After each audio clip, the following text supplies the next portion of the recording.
Hey everyone, good evening. Hope you all are doing well. I missed getting to see some of you in worship this past Sunday. Kelsey and I were out of town on a little vacation, but hope to see a good number of you on this coming Sunday and worship with you. And good to be with you even through video for tonight's Wednesday night Bible study. So we kicked off a new class last week called Theological Themes in the Old Testament.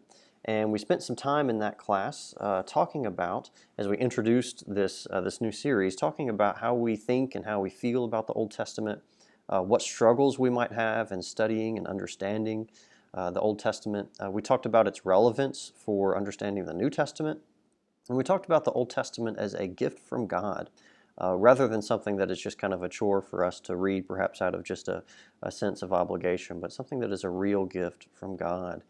And we primarily talked about the Old Testament as telling a powerful story.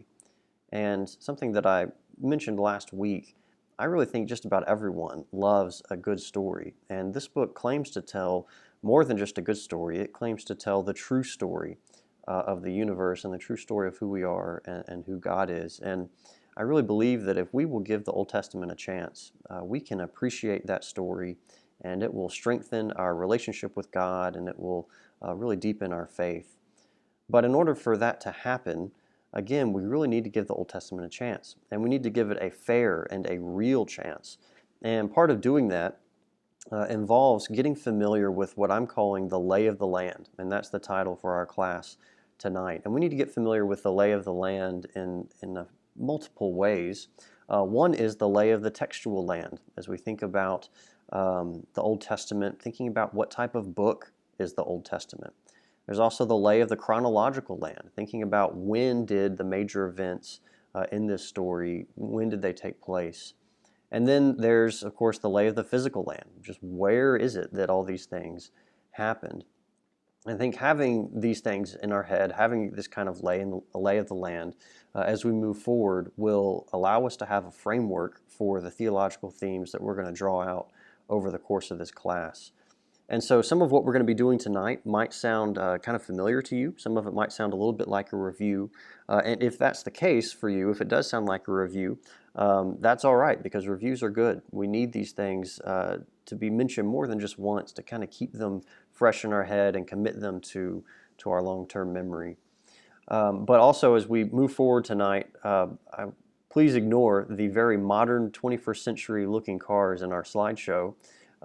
This picture of the Judean desert and is the only copyright-free image I could find of it that would really fit with what we're talking about tonight. But of course, it's got cars driving around in it. So just kind of ignore the cars and think about how ancient this land is as we think about getting the lay of the land.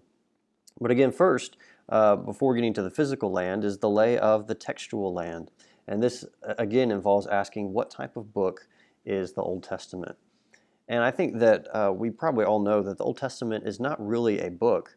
It is actually a collection of books. It's really a library of books. And we may not think of it like a library very much today because we have the whole thing in one volume, in a Bible. But in ancient times, the Old Testament was a collection of scrolls. And you can see on the screen just how big one of these scrolls can be. And these are there's multiple of these, and these scrolls have to be stored away. And so the scriptures for the Israelites, they were truly a library of books for them. And there are 39 individual books that make up the Old Testament. We typically divide them into 4 or 5 sections. We usually divide the Old Testament into law and history, poetry, and prophecy. And then within prophecy, we might make a division about the major and the minor prophets, and that's how we usually divide up the Old Testament. The Jews divided their scriptures into 3 parts, and for them it is called the Hebrew Bible instead of the Old Testament, because from their perspective, this is the totality of their scriptures, and so it's not old, it hasn't been replaced by, or not replaced, hasn't been added to by anything newer, so it is the Hebrew Bible for them. But their divisions are Torah, prophets, and writings. And instead of dividing the prophets up between major and minor prophets, like we tend to do, they will make a division between former and latter prophets. And so here on the screen, this is the divisions of the Old Testament in the Christian Bible. This is how we typically divide up the Old Testament. And then here is also the Jewish division of the Hebrew Bible. And both divisions are good. They both get the job done of kind of organizing the books of the Old Testament. The Jewish division is an older way of dividing up the Old Testament. So it's actually what we're going to work with tonight, but both of them work well. So the first division, according to the Jewish division, is Torah. Torah is a word that we typically translate as law, and we probably associate it with law, but it might be better translated as something like guidance or instruction. I say that because it would fit a little bit better with the actual nature of these books. The entire first book under Torah is not about Israelite law. It's a big narrative that ends with Jacob and his descendants in Egypt. And then even the sections that are law, they also have narrative mixed in. They have poems and songs mixed in with them. But that is Torah. Second category is prophets. Again, they divide up prophets between former and latter prophets. So former prophets for them are Joshua and Judges. Book of Samuel and Kings is one book. And then there's the latter prophets of Isaiah and Jeremiah and Ezekiel. And then what is often called the Book of the 12. This is what we would call the minor prophets, but they would all be on one scroll. And so they could refer to all of them as simply the Book of the 12. So the latter prophets, again, divided between former and latter prophets. The latter prophets are probably kind of self-explanatory. Again, Isaiah, Jeremiah, Ezekiel. But what about these former prophets like Joshua and Judges and Samuel, Kings and things like that? Why are these considered prophets at all? Well, these books together tell basically all of ancient Israel's history. But it's not just a straightforward history. It's not just a totally objective telling of things. It is history from God's point of view. And it's meant to teach Israel lessons about their relationship with Him. And so these books are prophetic in their point of view and in their purpose. And so that's why they're considered part of the prophets. And then the third major category that you can see there on the screen is the writings. This is books of Psalms, Job, Proverbs, Ruth, Song of Songs, Ecclesiastes, Lamentations, Esther, Daniel, Ezra, Nehemiah. That was again one book. And then First and Second Chronicles are just Chronicles, again, one book for them. But that covers the rest of the Hebrew Bible. And the books of poetry are in there. Then we have books that tell valuable narratives like Ruth and Esther and Daniel. And in the case of Daniel, we also have prophecy in there. But even though they tell narratives, they don't necessarily belong in that epic national history of the former prophets. And then the entire Hebrew Bible for the Jews ends with Chronicles. And Chronicles is, in many ways, a retelling of a lot of the major events from Kings. And so these are the divisions. We have diverse kinds of literature within these divisions. We have some narrative, some poetry, some prophetic literature, which is often written in poetry. We have some apocalyptic literature that contains figurative language that's used to describe great acts of God, similar to what we encounter in the book of Revelation. We have some of that as well in the Old Testament. And so the Old Testament, again, is truly a library collection of books with different genres in it, and it's written with different points of view. And so we have law, history, poetry, and prophecy in the way that we typically divide it, Torah and prophets and writings, the way the Jews divide it. Again, that's an older way of dividing. But they're both different ways of kind of organizing the lay of the textual land of the Old Testament. And so moving on to the lay of the chronological land, this is kind of our second issue for tonight. What is the timeline for the Old Testament story that we're looking at? That's kind of what lay of the chronological land tries to address some. I think it'll be helpful to have a couple of big chronological benchmarks in our mind to track the length of time that it takes for the story of the Old Testament to unfold. Richter, one of the authors I mentioned last week that I recommended to you, organizes this well. The first benchmark that Richter provides is Adam and Noah, and this is often considered undatable history. The Bible does not tell us exactly how long ago the events before the flood happened, and so we consider it undatable history.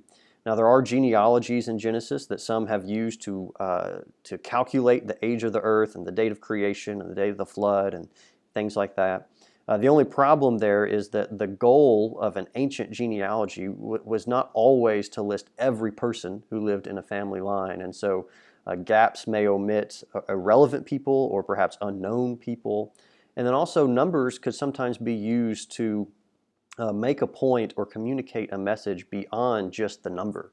And they can do that by corresponding letters to those numbers. And so they may make the numbers match the letters to where they're stretched a little bit, not drastically, not in a way that makes them untrue, but they communicate something more than just strict chronology. And so those are things to keep in mind. But those are why we put Adam and Noah in undatable history. And then we move to Abraham, and this is where we can truly begin to date events in the Bible. So we read about Terah, Abraham's father, and his family migrating from Ur to Haran about this date, 2000 BC. And then from there, Abraham will migrate to Canaan. So 2000 BC is roughly the date we associate with Abraham.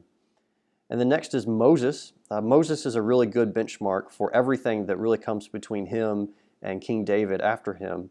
So we have Exodus, and then the wandering in the wilderness, and then after Moses' death, we have the conquest of the Promised Land and the period of the Judges.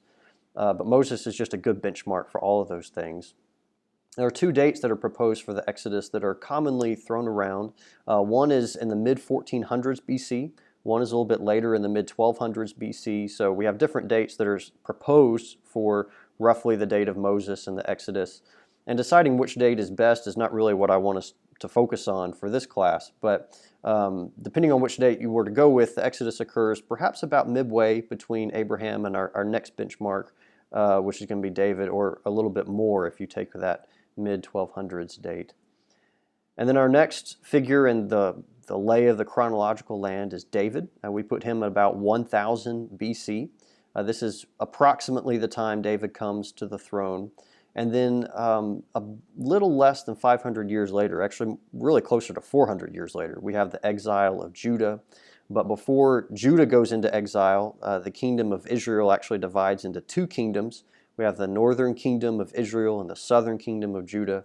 And the northern kingdom goes into captivity in 722 BC. And then again, just a little over 400 years later, the southern kingdom of Judah in 586 BC goes into exile. And so these are our chronological benchmarks for the Old Testament.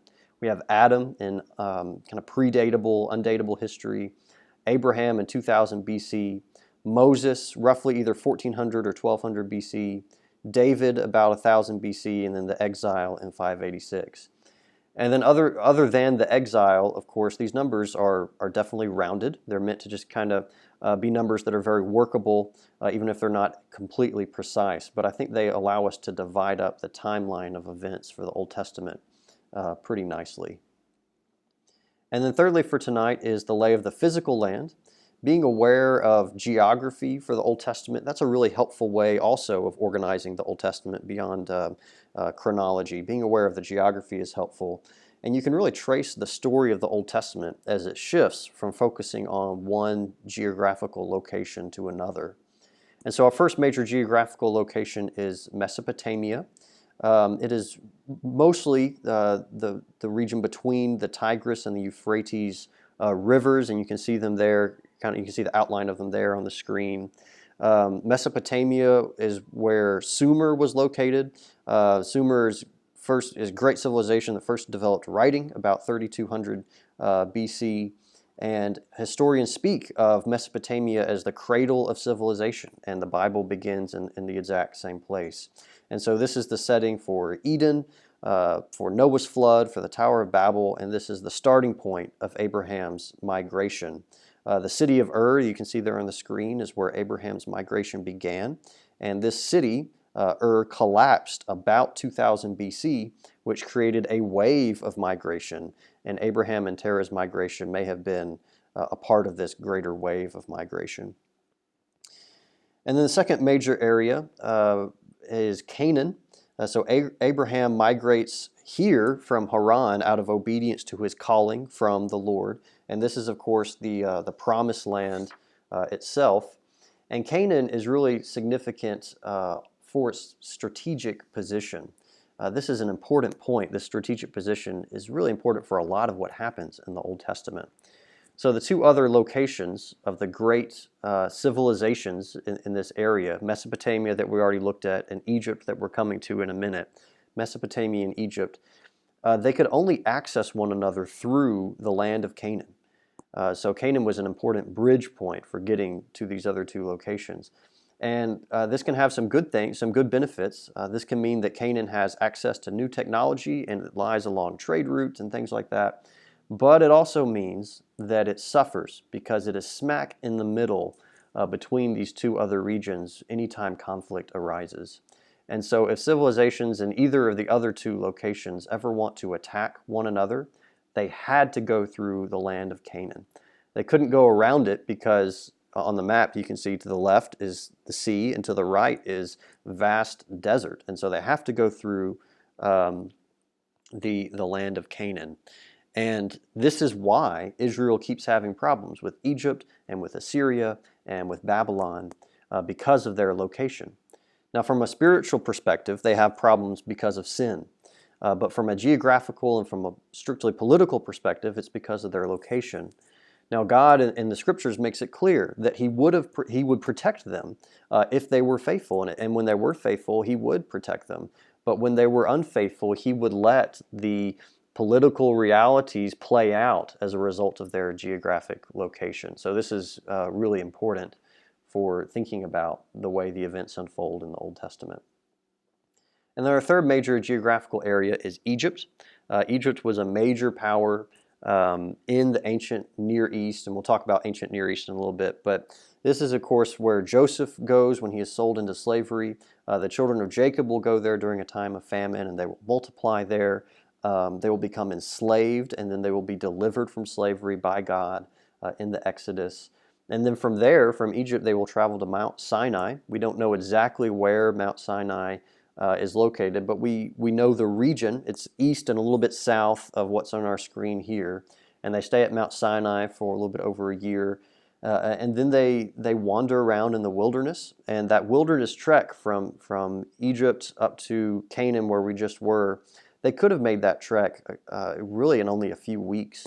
But we read in the Scriptures, because of their rebellion against God, God has them live kind of as nomads in the wilderness for 40 years, which is a generation's worth of time, so that a new generation can then enter into the land of Canaan and into the Promised Land. And so when we put these three regions together, Mesopotamia and Canaan and Egypt, we have the basic geographical makeup of the Old Testament, and all of this together is called the ancient Near East. Ancient Near East, and that's how I'm going to refer to kind of this whole swath of territory throughout this class. And so you can really trace the biblical story across this geography that we just looked at. So the biblical story begins in Mesopotamia. Remember that setting of Eden and the flood. And then Abraham, he goes to Canaan, and then our story goes down to Egypt. And then with Moses and the Exodus, our story goes back to Canaan. And then with the exile in 586, the story goes back to Mesopotamia. And so you can kind of follow the Old Testament story by following that geography. And then we also mentioned just before this our chronological outline as well, and we can kind of layer that on top of our geographical outline. And when we do that, we have Adam and Eve beginning again in kind of undatable time in Mesopotamia.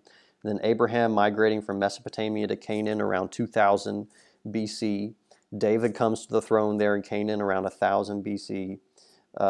Moses and the Exodus occurs in Egypt roughly kind of in the middle between these two events, again, depending on which date someone were to go with.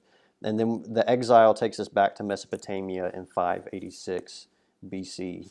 And again, all of this takes place within our library of books that together make up the Old Testament. And these books are written during the different time periods that we've looked at here, and they're written about these different time periods.